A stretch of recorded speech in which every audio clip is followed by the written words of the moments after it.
Hello friends, welcome to मकान classes. Friends, set की series को आगे कंटिन्यू करते हैं। कल हमने कुछ एग्जांपल्स किए थे, तो उन्हीं पर बेस्ड आज हम कुछ क्वेश्चंस करने वाले हैं। तो एक्सरसाइज अपनी आई थिंक 1.4 है, तो वो एक्सरसाइज हम आज कंटिन्यू करते हैं।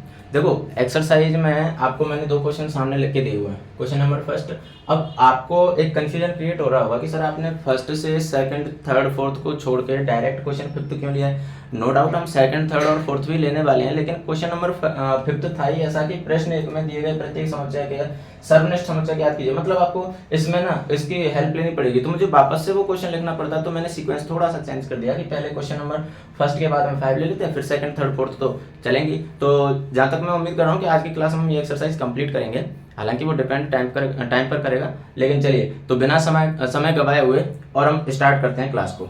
तो देखो, पहला क्वेश्चन आपको क्या दिया हुआ है कि निम्नलिखित में से प्रत्येक समुच्चय युग्म का सम्मिलन ज्ञात कीजिए। सम्मिलन, अब देखो हिंदी के टर्म्स कुछ ऐसे हैं जो आपको थोड़ी सी दिक्कत कर सकती हैं, क्योंकि हिंदी मीडियम में भी सम्मिलन को यूनियन ही बोलते हैं जनरली। ठीक है, तो मैंने इसीलिए बोला है कि जो टेक्निकल वर्ड होते हैं उनको आप इंग्लिश में ध्यान रखो तो ज्यादा बेटर होगा। ठीक है, जैसे यहाँ पर सर्वनिष्ठ लिखा हुआ है, सर्वनिष्ठ को इंटरसेक्शन बोलते हैं और हर कोई इंटरसेक्शन ही बोलता है इसको। जैसे फॉर एग्जाम्पल, आप विद्यालय नहीं बोलते हो, आप स्कूल बोलते हो, आप चिकित्सालय नहीं बोलते हो, आप हॉस्पिटल बोलते हो, ये सारे इंग्लिश टर्म है। तो सिमिलरली मैं रिकमेंड करूंगा कि आप इंग्लिश टर्म ही ध्यान रखें इनके लिए। तो ठीक है, तो देखो, find the union of each of the following pairs of set. आपको दो दो सेट दे रखे हैं और उनका आपको क्या निकालना है, यूनियन निकालना है। अब यूनियन कैसे निकालते हैं, मैंने आपको बताया हुआ है कि आपको एक नया सेट बनाना है। ठीक है, और वो सेट ऐसे बनाना है कि उसमें दोनों जो सेट आपको दे रखे हैं उनके दोनों के एलिमेंट आ जाएं। ठीक है, वो आपका क्या हो जाता है, यूनियन हो जाता है। तो देखो, अब इसके सॉल्यूशन की जब हम बात करते हैं तो देखो, पहला क्वेश्चन में ले लेता हूं।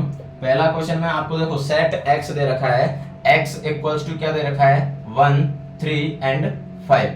और सेट जो y दे रखा है वो क्या दे रखा है, 1 2 एंड 3।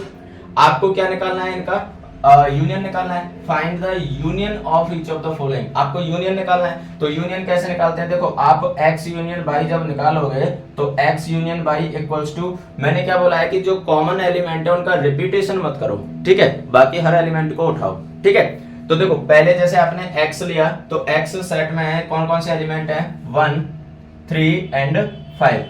x सेट के सारे एलिमेंट ले लिए। अब y सेट के भी सारे एलिमेंट ले लो, लेकिन आपको पता है कि रिपीटेशन अलाउ नहीं होता है सेट में, तो इसलिए यहाँ पर 1 है लेकिन 1 तो ऑलरेडी आ चुका है तो हम दोबारा नहीं लिखेंगे। यहाँ 2 है तो हम 2 को लिख देंगे। ठीक है, उसके बाद में यहाँ 3 है लेकिन 3 तो ऑलरेडी आ चुका है, तो ये आपका x यूनियन y आ चुका। बताओ इसमें कहाँ तकलीफ थी, बहुत आसान है ना निकालना। आपको कुछ भी नहीं करना है। आप देखो, और भी आसान तरीका बताऊं मैं, आप क्या करो, आप एक काम कर लो, जैसे रफली आप एक काम करो कि रफली आप इनके दोनों के एलिमेंट्स को लिख दो, 1 3 5 1 2 3। ठीक है, आपने दोनों के एलिमेंट लिख दिए। अब उसमें से जो एलिमेंट रिपीट हो रहे हैं उनको हटा दो। अब रिपीट हो रहे हैं उनको हटाओगे तो देखो 1 और 1 रिपीट हो रहा है, तो एक बार 1 को हटा दो, दोनों बार नहीं हटाना, केवल एक बार। जो रिपीट हो रहे हैं उनको केवल एक बार, या मतलब जैसे मान लो 3 बार आ रहा है तो 2 बार हटा दो। कहने का मतलब कि केवल आपको उस एलिमेंट को एक ही बार रखना है। ठीक है, जैसे यहाँ पर 3 है वो 2 बार आ रहा है तो ये 3 को हटा दिया, ये लो, ये बन गया आपका वो सेट। ठीक है, तो कहने का मतलब आप कैसे भी निकाल सकते हो इसको, उसका कोई मतलब एक फिक्स वे तो है नहीं है, आप अपने फिजिबिलिटी के अकॉर्डिंग आप निकाल सकते हो, कोई इशू नहीं है।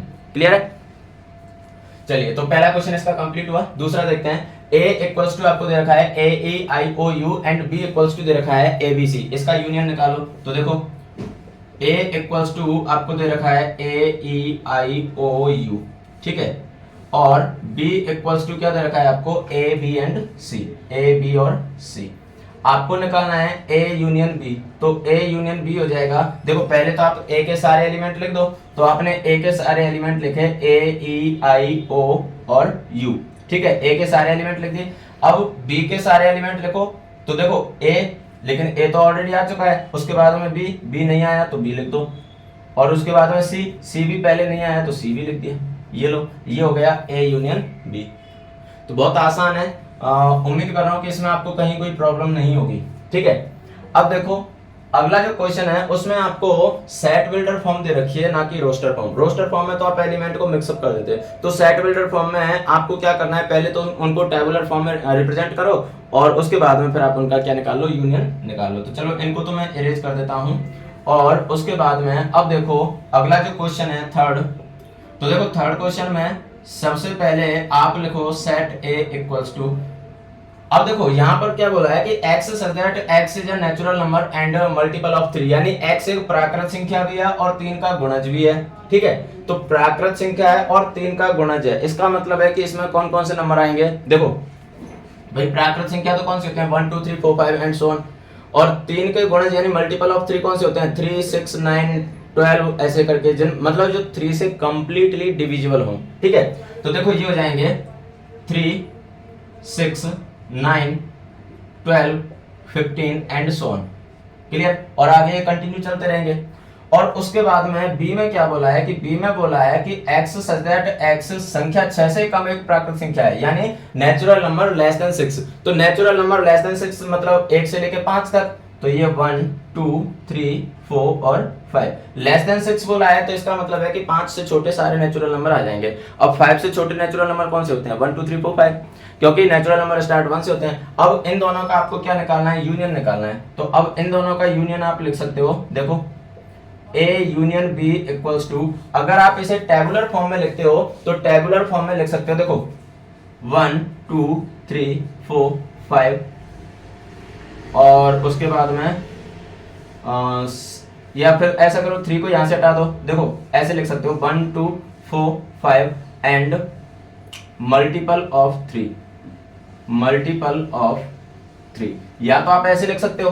क्लियर है, और या फिर आप ऐसे लिख सकते हो, देखो आप ऐसे भी लिख सकते हो 1 2 3 4 5 6 9 12 15 18 एंड सो ऑन। मतलब यहाँ पर आपने पैटर्न दिखा दिया कि 1 से लेके 6 तक तो कंटिन्यू है, उसके बाद में 3 के मल्टीपल है, तो आप ऐसे भी लिख सकते हो, कोई प्रॉब्लम नहीं है। आप ऐसे चाहो तो टेबुलर फॉर्म में जैसे ये लिखा है ऐसे टेबुलर फॉर्म में भी लिख सकते हो। क्लियर है, तो जैसे आप चाहो एक ही मतलब क्वेश्चन का फॉर्मेट अलग हो सकता है, आंसर आंसर का फॉर्मेट अलग हो सकता है, आंसर तो वही होगा। ठीक है, तो आप किसी भी फॉर्मेट में इसको लिख सकते हो। तो ये था आपका क्वेश्चन नंबर 3। फोर्थ देखो, फोर्थ में क्या बोला है कि x सच दैट x एक प्राकृत संख्या है और 1 less than x less than और इक्वल्स टू 6, यानी x such that x is a natural number and 1 less than x less than और इक्वल्स टू 6। तो देखो इसको जब हम सॉल्व करेंगे तो सबसे पहले सेट ए लिखो क्या होगा। देखो एक प्राकृत संख्या है, प्राकृत संख्या है और 1 से लेकर और 6 के बीच वाली प्राकृत संख्या है। एक इसमें शामिल नहीं है, 6 इसमें शामिल है। देखो इसने यहाँ पर इक्वल का साइन नहीं लगाया, यहाँ पर लगाया हुआ है, इसका मतलब एक तो शामिल नहीं है और 6 क्या है इसमें शामिल है। ठीक है, तो देखो 1 से और 6 के बीच में जो नेचुरल नंबर आ जाएंगे वो कौन कौन से आ जाएंगे बेटा 2 3 4 5 एंड 6। 1 शामिल नहीं है इसलिए 1 को हमने नहीं लिया है, और 6 शामिल है इसलिए हमने 6 को इंक्लूड कर लिया। तो उम्मीद कर रहा हूँ कि ये चीजें समझ में आई होंगी कि 1 को क्यों नहीं लिया और 6 को क्यों लिया है। उसके बाद में भी देखो x such that x is a natural number and 6 less than x less than 10। अब देखो यहाँ पर किसी में भी इक्वल का साइन नहीं है, दोनों में से किसी में भी इक्वल का साइन नहीं है, इसका मतलब ना तो 6 शामिल होगा ना ही 10 शामिल होगा, और 6 से 10 के बीच वाले नेचुरल नंबर आ जाएंगे इसमें। तो देखो 7 8 और 9, ए और बी आपके पास आ गया। अब इनका यूनियन निकाल दो, अब तो इनका यूनियन निकालना बहुत आसान है। तो a union b equals to हो जाएगा, a union b equals to हो जाएगा, देखो 2 3 4 5 6 ये, और इसमें 7 8 9 कोई भी एलिमेंट ऐसा है नहीं जो रिपीट हो रहा हो, तो बस डायरेक्ट दोनों के एलिमेंट लिख दो 2 3 4 5 6 7 8 एंड 9, ये इसका यूनियन आ चुका है। क्लियर है, तो उम्मीद कर रहा हूं कि अब ये क्वेश्चन बहुत अच्छे से आपकी समझ में आ गए होंगे। ओके, उसके बाद में देखो ये फोर्थ क्वेश्चन हो चुका है। फिफ्थ क्वेश्चन देखो a इक्वल्स टू दे रखा है 1 2 3 और b इक्वल्स टू दे रखा है 5। तो देखो आपको पता है कि 5 हर सेट का क्या होता है सबसेट होता है, और मैंने कल की क्लास में आपको ये चीज बताई थी कि अगर आप 2 सेट का यूनियन करते हो और उनमें से एक सेट दूसरे का सबसेट है तो हमेशा यूनियन क्या होता है सुपरसेट होता है, और इंटरसेक्शन क्या होता है सबसेट होता है। अब देखो 5 इसका सबसेट होगा भाई, मतलब b क्या होगा a का सबसेट होगा, क्योंकि 5 हर सेट का सबसेट होता है। तो अगर b a का सबसेट है इसका मतलब क्या होगा कि अगर मैं इनका यूनियन करता हूं तो वो क्या आने वाला है, a ही आने वाला है। क्लियर है, अगर मैं इनका इंटरसेक्शन करता हूं तो वो क्या आने वाला है, b आने वाला है। ठीक है, तो देखो यहां पर आप लिख सकते हो फिफ्थ में a इक्वल्स टू 1 2 3 और b इक्वल्स टू 5। तो इनका जब आप यूनियन करोगे तो a union b equals to आ जाएगा, क्या आ जाएगा 1 2 एंड 3। गलती से भी 5 को यहाँ पर इसके साथ में मत लिख देना, 5 को साथ में तब लिखते जब b इक्वल्स टू आपको ये दे रखा होता, बी इक्वल्स टू ऐसे करके फाइव दे रखा होता, तब हम फाइव को यहाँ पर लिख देते, क्योंकि अब यहाँ पर फाइव सेट नहीं है, एलिमेंट है। लेकिन अगर बिना ब्रैकेट के लिखा हुआ है फाइव, इसका मतलब क्या है कि ये एम्प्टी सेट है। क्लियर है? चलिए, तो ये तो बात हो गई पहले क्वेश्चन की। ठीक है, पहले क्वेश्चन के सारे क्वेश्चन हमने कवर अप कर लिए हैं। उसके बाद में अब देखो फिफ्थ क्वेश्चन में क्या बोला है कि फिफ्थ क्वेश्चन में बोला है find the intersection of each pair of sets of question number 1 above. यानी प्रश्न 1 में दिए गए प्रत्येक समुच्चय युग्म का सर्वनिष्ठ ज्ञात कीजिए। अब देखो, अब आपको इंटरसेक्शन निकालना है। ठीक है, जो जो क्वेश्चन आपको दे रखे थे उन सब का इंटरसेक्शन निकालना है। और इंटरसेक्शन में आपको पता है क्या लेते हैं, कॉमन एलिमेंट लेते हैं इंटरसेक्शन में। जो दोनों के दोनों सेट में हो उन कॉमन एलिमेंट को हम लेते हैं। 2 या 3 जितने भी आपको सेट दे रखे हो, यहाँ पर आपको पेयर दे रखा है तो इसलिए मैंने दोनों बोला है। ठीक है, तो देखो आंसर नंबर फिफ्थ में फर्स्ट को देखो, पहला दे रखा है x इक्वल्स टू 1 3 एंड 5 और y इक्वल्स टू दे रखा है 1 2 एंड 3। तो अब देखो यहां से जब आप x इंटरसेक्शन y निकालोगे तो अब यहां पर देखो कॉमन एलिमेंट आपको क्या दिख रहा है, कॉमन एलिमेंट देखो 1 यहां भी है और 1 यहां भी है, तो 1 कॉमन हो गया। 3 यहां भी है और 3 यहां भी है, तो 3 भी कॉमन हो गया। 5 यहां तो है लेकिन यहां नहीं है, 2 यहां है लेकिन यहां नहीं है। तो इसका मतलब है कि 2 एलिमेंट इसमें ऐसे हैं जो कॉमन है। कौन कौन से, 1 एंड 3। तो यही इसका क्या होगा बेटा, इंटरसेक्शन होगा, 1 एंड 3। क्लियर है? उसके बाद में अगला क्वेश्चन देखो, अगले क्वेश्चन में a इक्वल्स टू आपको दे रखा है AEIOU और b इक्वल्स टू आपको दे रखा है AB एंड C।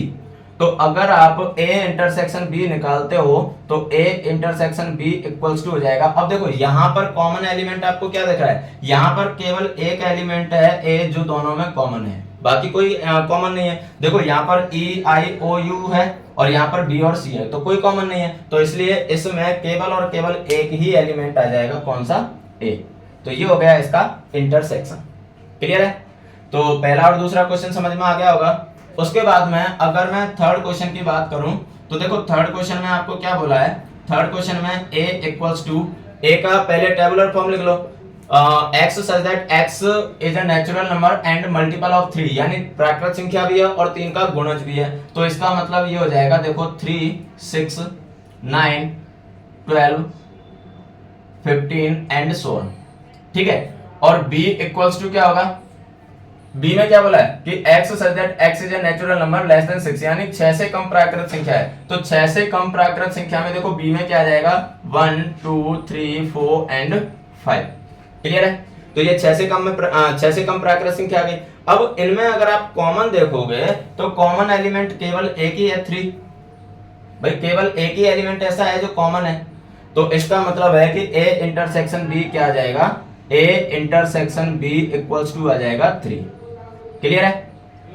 तो उम्मीद कर रहा हूं कि तीनों क्वेश्चन आपके समझ में अच्छे से आ गए होंगे। चलिए अब फोर्थ क्वेश्चन पर चलते हैं इसके। तो देखो इनको तो मैं अरेंज कर देता हूं। देखो फोर्थ क्वेश्चन देखो,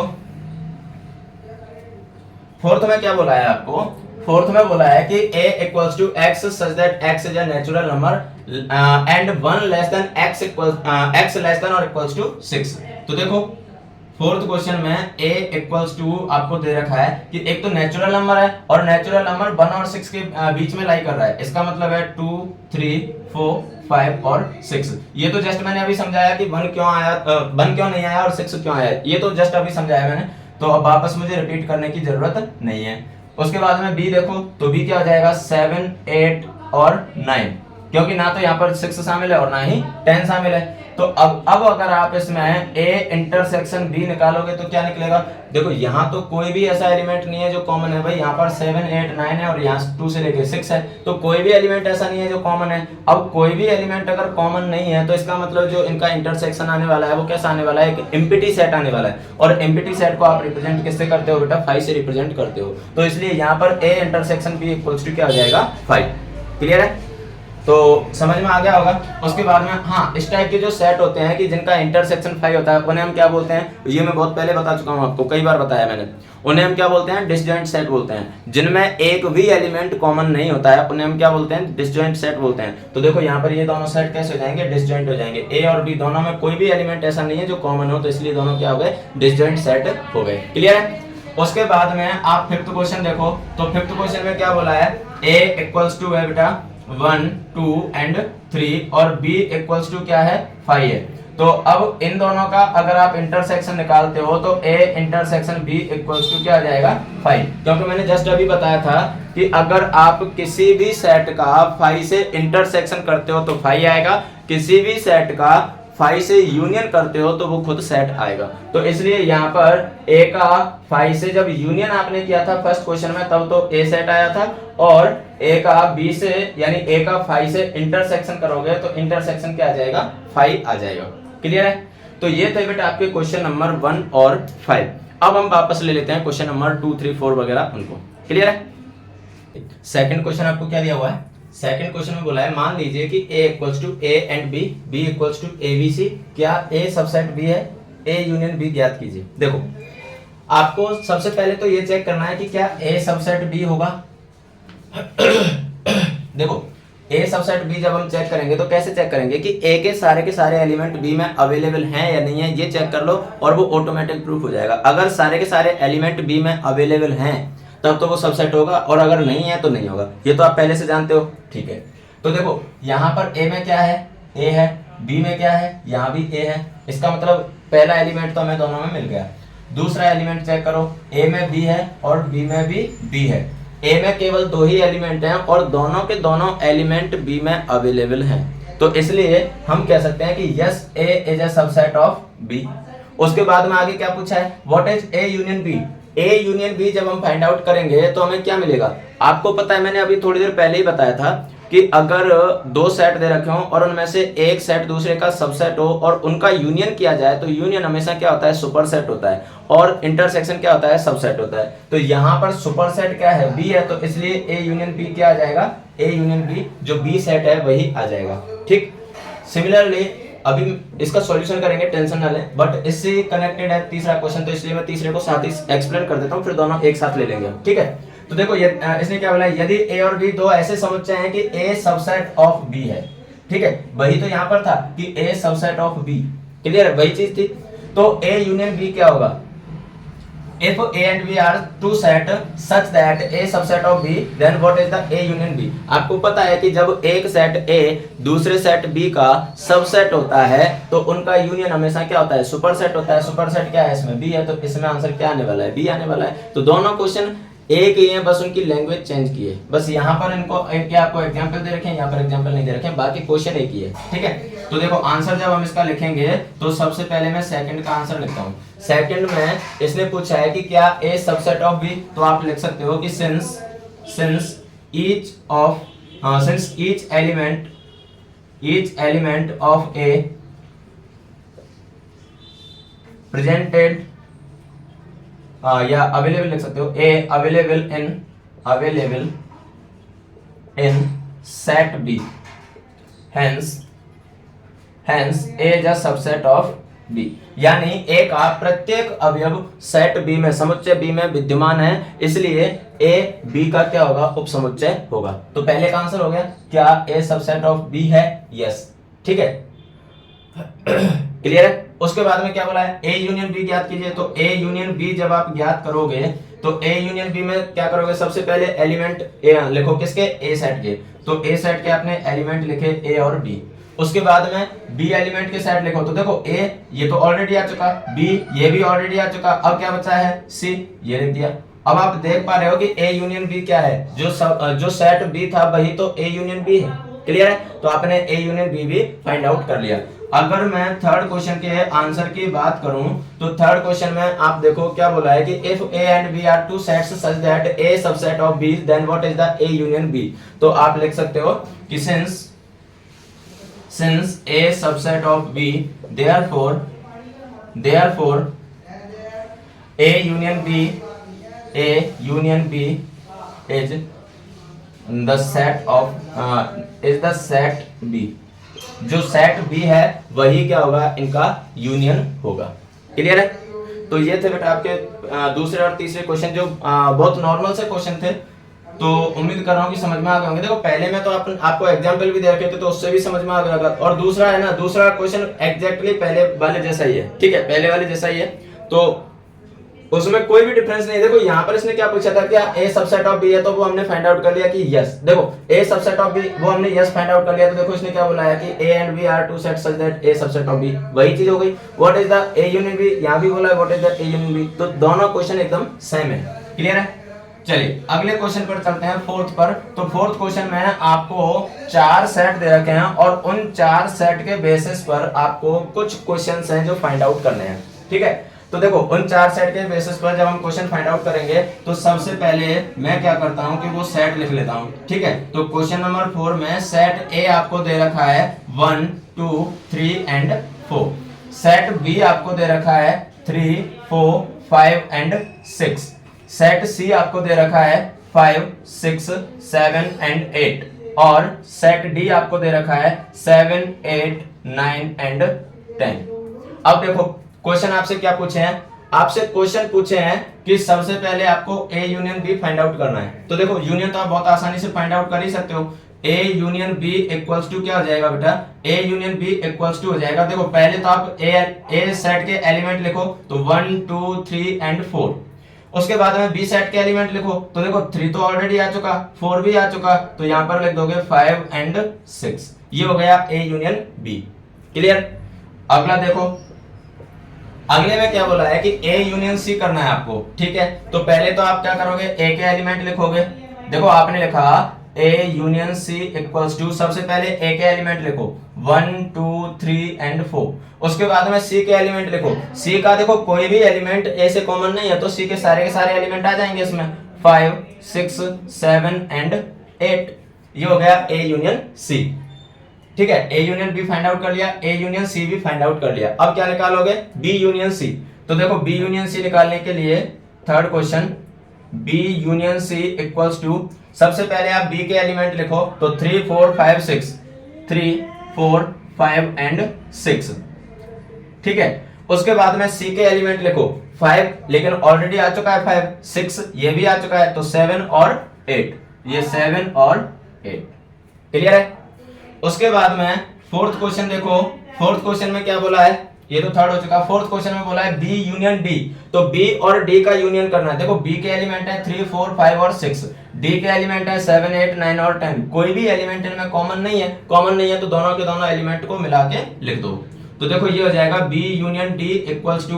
अब मैं थोड़ी सी स्पीड मैंने इसलिए पकड़ी है बेटा कि ये सारी चीजें मैं इतनी देर से समझाते आया हूं, तो अब मुझे नहीं लगता कि आपको इनमें कोई प्रॉब्लम होगी, तो इसलिए मैंने थोड़ी सी स्पीड पकड़ी है। ठीक है, फिर भी अगर आपको कोई चीज में डाउट रहता है तो आप कमेंट बॉक्स में कमेंट कर सकते हो। ठीक है, तो बी यूनियन डी आप निकालोगे तो देखो ये आ जाएगा 3 4 5 6। ये तो बी के एलिमेंट आ गए, डी के 7 8 9 10, तो 7 8 9 और 10। क्लियर है? उसके बाद देखो फिफ्थ क्वेश्चन में क्या बोला है आपको, फिफ्थ क्वेश्चन है बेटा A union B union C. तो 3 सेट का आपको यूनियन निकालना है, कोई प्रॉब्लम नहीं है। जैसे आपने 2 का निकाला, सिमिलरली 3 का निकलेगा। जब 2 सेट का यूनियन जब आप करते हैं तो आप क्या करते हैं, पहले सेट के एलिमेंट उठाए, फिर दूसरे के, तो दोनों में जो कॉमन होते हैं उनको केवल एक ही बार लिखते हैं। सिमिलरली इसमें हो जाएगा कि 3 सेट के जब आप यूनियन निकालोगे तो पहले सेट के एलिमेंट लो, दूसरे के लो, तीसरे के लो, उनमें से जो कॉमन है उनको केवल एक ही बार लेना है। तो बस सेम जैसे हमने 2 का किया था ऐसे ही 3 का होगा। तो A union B union C equals to, सबसे पहले देखो आप ए के एलिमेंट लो। ए के एलिमेंट क्या है, 1 2 3 एंड 4, तो 1 2 3 एंड 4। उसके बाद में देखो बी के एलिमेंट लो, तो बी में 3 है, 3 ऑलरेडी आ चुका, 4 है वो भी आ चुका, तो 5 एंड 6, ये 5 और 6। उसके बाद में सी के एलिमेंट लो, देखो 5, तो 5 ऑलरेडी आ चुका है, 6 ये भी आ चुका है, तो अब क्या आ जाएगा 7 एंड 8। ये लो, ये A union B union C आ गया। तो जैसे हमने 2 सेट का किया था, सिमिलरली 3 सेट का होता है। ठीक है, उसके जैसा ही, उससे कोई अलग नहीं है। तो ये था आपका बेटा क्वेश्चन नंबर 5। उसके बाद में क्वेश्चन नंबर 6 देखो, A union B union D. तो देखो ए बी और डी इन तीनों का यूनियन आपको फाइंड आउट करना है। तो सबसे पहले देखो 6th क्वेश्चन में A union B union D, तो जैसे हमने यहां पर किया था A union B union C, तो सी की जगह पर यहां पर डी के एलिमेंट ले लेना है। ठीक है, तो ये आ जाएगा, देखो सबसे पहले आप ए के एलिमेंट लो, तो ये कौन से हैं, 1 2 3 एंड 4। उसके बाद में बी के एलिमेंट लो, तो देखो 3, ये 3 तो ऑलरेडी आ चुका है, 4 ये भी आ चुका है, अब 5 और 6। उसके बाद में डी के एलिमेंट लो, डी के एलिमेंट क्या है 7 8 9 और 10, तो 7 8 9 10 ये तो नहीं आया इसमें, तो नहीं आया तो सारे के सारे एलिमेंट यहाँ पर लिख दो 7 8 9 और 10। ये हो गया A union B union D. Clear है। लास्ट जो क्वेश्चन है इसका, इस क्वेश्चन का B union C union D. तो पहले मैं चलो इसको इरेज कर देता हूं, B union C union D. तो इसमें आप क्या करोगे कि सबसे पहले तो आप बी के एलिमेंट लोगे, उसके बाद में सी के एलिमेंट लोगे, उसके बाद में डी के एलिमेंट लोगे, और जो एलिमेंट हैं रिपीट हो रहे हैं उनको केवल एक बार लिखोगे, क्योंकि रिपीटेशन सेट में अलाउ नहीं होता है। ठीक है। तो देखो सेवेंथ क्वेश्चन है B union C union D, B union C union D. तो सबसे पहले आपने बी के एलिमेंट लिए 3 4 5 एंड 6, उसके बाद में सी के एलिमेंट लिए, तो देखो 5 ये ऑलरेडी आ चुका है, 6 ये भी आ चुका है, तो 7 और 8, 7 और ये 8। उसके बाद में डी के एलिमेंट लो, तो देखो डी के एलिमेंट 7 ये आ चुका है, 8 ये भी आ चुका है, तो अब कौन सा एलिमेंट बचा 9 और 10। ये हो गया B union C union D. Clear है। तो उम्मीद कर रहा हूं कि क्वेश्चन नंबर 4 भी आपके समझ में अच्छे से आ गया होगा। नो डाउट एक ही क्वेश्चन में बहुत सारे क्वेश्चन आपको दे रखे हैं, तो इसलिए क्वेश्चन थोड़ा सा लेंथी आपको लग सकता है, बाकी है बहुत इजी। ठीक है। प्रोसेस समझ में आनी चाहिए, फिर क्वेश्चन कितना भी लेंथी हो कोई प्रॉब्लम नहीं है। क्लियर है। अब देखो सिक्स्थ क्वेश्चन, क्योंकि फिफ्थ क्वेश्चन तो हम पहले कर चुके हैं, तो फोर्थ के बाद में अब डायरेक्ट नंबर किसका आएगा सिक्स्थ क्वेश्चन का। सिक्स्थ क्वेश्चन में भी आपको 4 सेट दे रखे हैं, और 4 सेट देने के बाद में फिर कुछ सेटों के इंटरसेक्शन आपसे पूछे हैं। ठीक है। जैसे यहाँ पर यूनियन पूछे थे, ऐसे यहाँ पर क्या पूछे हैं बेटा इंटरसेक्शन पूछे हैं। तो देखो इनको भी फाइंड आउट कर लेते हैं। देखो सबसे पहले मैं क्या करता हूँ कि ये सेटों को यहाँ पर लिख लेता हूँ। ठीक है। तो सबसे पहले मैंने लिखा सेट ए जो आपको दे रखा है 3 5 7 9 एंड 11। ठीक है। और सेट बी आपको दे रखा है 7 9 11 एंड 13। सेट सी आपको दे रखा है 11 13 एंड 15। और सेट डी आपको दे रखा है 15 एंड 17। क्लियर है। अब एक एक से हम इनको फाइंड आउट करेंगे। तो देखो पहला क्वेश्चन आपका कि ए इंटरसेक्शन बी क्या होगा। तो ए इंटरसेक्शन बी में मतलब ए और बी में कौन कौन से एलिमेंट हैं जो कॉमन है, वही इसका पार्ट हो जाएगा। तो देखो ए और बी में कौन कौन से एलिमेंट हैं कॉमन। देखो 7 बी में ए में भी है, और 7 बी में भी है, और 9 ए में भी है, 9 बी में भी है, 11 ए में भी है, और 11 बी में भी है। तो कहने का मतलब है 3 एलिमेंट ऐसे हैं जो दोनों में कॉमन है। तो इसलिए ए इंटरसेक्शन बी क्या हो जाएगा बेटा 7 9 एंड 11। क्लियर है। उसके बाद में अगला क्वेश्चन देखो, अगला क्वेश्चन क्या है बी इंटरसेक्शन सी। तो बी इंटरसेक्शन सी क्या होगा, बी और सी में जो कॉमन एलिमेंट है। तो देखो B intersection C equals to B और सी में कॉमन क्या है। देखो यहाँ पर बी में 11 है, सी में भी 11 है, तो 11 कॉमन हो गया। बी में 13 है और सी में भी 13 है, तो ये 13 भी कॉमन हो गया। अब देखो 15 सी में तो है, लेकिन 15 बी में नहीं है, तो 15 तो कॉमन हुआ नहीं, बाकी सी में कोई एलिमेंट है नहीं। तो इसलिए बी इंटरसेक्शन सी क्या हो जाएगा बेटा 11 एंड 13। क्लियर है। उसके बाद में थर्ड क्वेश्चन देखो, थर्ड क्वेश्चन क्या बोल रहा है कि A intersection C intersection D. A C और डी इनमें कॉमन क्या है। तो देखो A intersection C intersection D. देखो ए में जो एलिमेंट हैं वो कौन से हैं 3 5 7 एंड 9, 3 5 7 9 एंड 11 ये एलिमेंट हैं किसके सेट ए के। और उसके बाद में सी के एलिमेंट कौन से हैं 11 13 और 15। और डी के एलिमेंट कौन से हैं 15 और 17। अब आप एक चीज समझना, देखो आप यहां पर अगर चाहो तो तीनों सेट को एक साथ देख लो, और अगर ऐसे नहीं देखते हो तो आप ऐसे भी देख सकते हो कि ए इंटरसेक्शन सी निकाल लो, फिर उसका इंटरसेक्शन डी से निकाल लो। अब देखो जैसे मान लो आपने तीनों सेट को एक साथ देखा, तो देखो ए और सी में देख लो पहले कौन कौन से एलिमेंट हैं जो कॉमन है। ए और सी में एकमात्र एलिमेंट है 11 जो कॉमन है, बाकी कोई एलिमेंट कॉमन नहीं है। अब डी में चेक कर लो क्या वो एलिमेंट है क्या, नहीं है। तो इसका मतलब सीधा सा एक ही हुआ कि जब तीनों सेटों में कोई भी एलिमेंट कॉमन नहीं है, तो इसका मतलब इनका इंटरसेक्शन तीनों का क्या आ जाएगा बेटा 5 आ जाएगा। क्लियर है। क्योंकि तीनों के तीनों सेट में ऐसा एक भी एलिमेंट नहीं है जो कॉमन हो। देखो इसके लिए और एक छोटी सी चीज मैं आपको बताऊं कि आप इसमें से वो सेट देख लो जिसकी कार्डिनलिटी कम है, मतलब जिसमें नंबर ऑफ एलिमेंट कम है, तो आपको आसानी से पता चल जाएगा।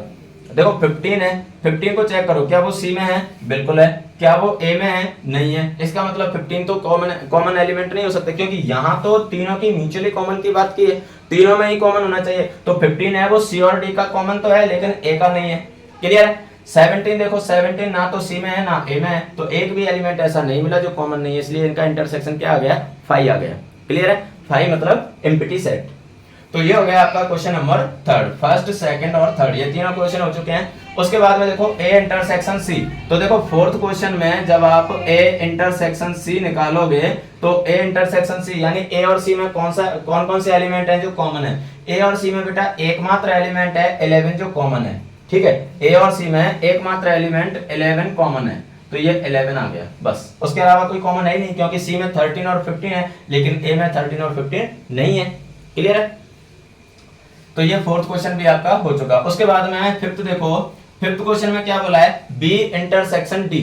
अब बी इंटरसेक्शन डी निकालोगे तो देखो बी में कॉमन, बी में एलिमेंट कौन कौन से हैं? 7, 9, 11 और 13। डी में कौन से हैं? 15 और 17। कोई भी एलिमेंट कॉमन है क्या? मतलब दोनों सेट में है क्या? नहीं है। नहीं है, इसका मतलब है कि बी इंटरसेक्शन डी क्या आ जाएगा बेटा? 5 आ जाएगा। बी इंटरसेक्शन डी क्या आ गया? 5 आ गया। उसके बाद में अगला देखो A intersection B union C. अब यहां पर आपको क्या करना होगा? यहां पर पहले आप बी यूनियन सी निकालो और उसके बाद में फिर उसका इंटरसेक्शन किससे करो? ए से।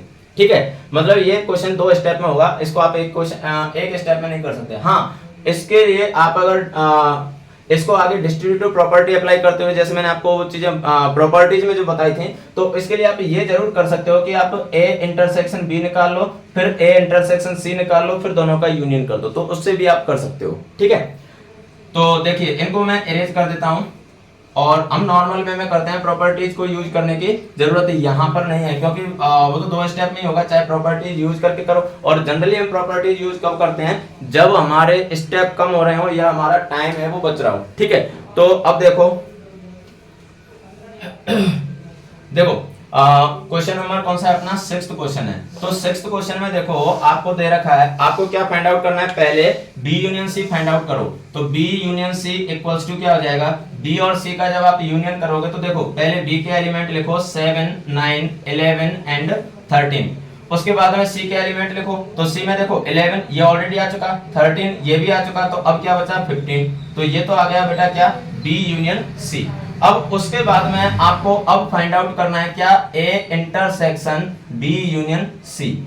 इसका मतलब है कि ये तो रहा सेट ए और ये रहा बी यूनियन सी। इन दोनों में देख लो कि कोई एलिमेंट ऐसे हैं क्या जो कॉमन है। तो देखो आप अगर देखोगे तो यहाँ पर 7 है, यहाँ भी 7 है, यहाँ 9 है, यहाँ भी 9 है और यहाँ 11 है, यहाँ भी 11 है। मतलब 3 एलिमेंट ऐसे मिल गए जो इन दोनों में कॉमन है। तो इसलिए ये हो जाएगा बेटा 7, 9 एंड 11।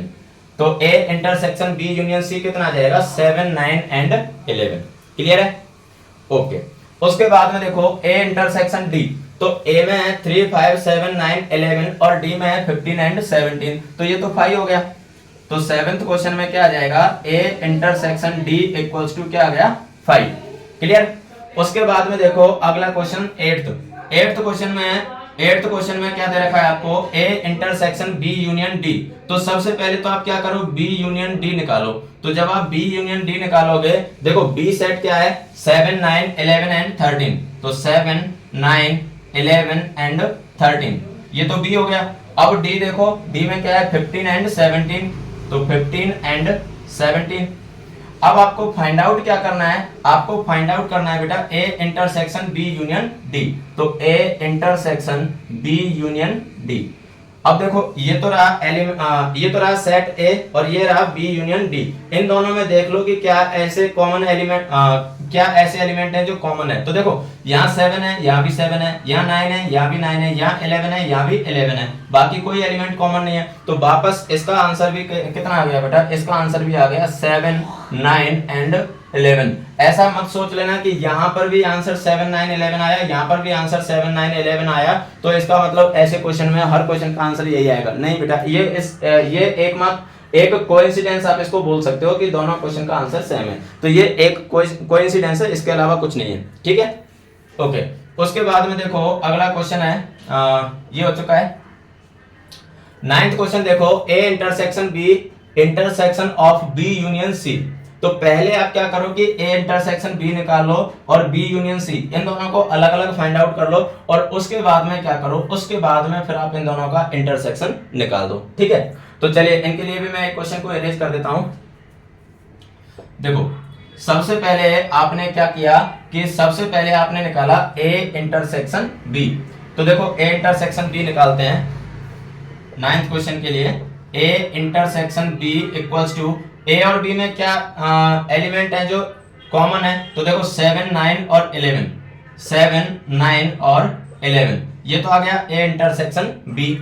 उसके बाद में आपको क्या निकालना है, बी यूनियन सी। तो देखो बी यूनियन सी क्या आ जाएगा, यहाँ पर बी यूनियन सी आ जाएगा 7 9 11 13, ये तो बी के एलिमेंट हो गए। अब सी के एलिमेंट लिखो 11 13 एंड 15। अब 11 दो बार रिपीट हो गया, 13 भी दो बार रिपीट हो गया, तो इसलिए हम रिपीटेशन अलाउ नहीं करते हैं सेट में, तो इसलिए ये आ जाएगा 15। क्लियर है, 7 9 11 13 एंड 15। देखो बी के आगे 7 9 11 एंड 13 और 11 13 पहले से आ चुके थे, इसलिए क्या आ गए 15 आ गए। तो ये आ गया बी यूनियन सी। अब आपको फाइंड आउट क्या करना था, आपको फाइंड आउट करना था A intersection B intersection B union C. ये चीज आपको ये फाइंड आउट करना था। अब देखो ये तो रहा ए इंटरसेक्शन बी और ये रहा बी यूनियन सी। इन दोनों में देख लो कि इन दोनों में कॉमन एलिमेंट क्या है। बेटा देखो क्या कोइंसिडेंस है कि यहाँ पर भी कॉमन एलिमेंट कौन कौन से आए हैं, 7 9 एंड 11। यहाँ पर भी कॉमन एलिमेंट वही आए 7 9 एंड 11, लेकिन ये केवल और केवल एक कोइंसिडेंस है, इसके अलावा और कुछ नहीं है। क्लियर है, तो A intersection B union C ये भी आपने फाइंड आउट कर लिया।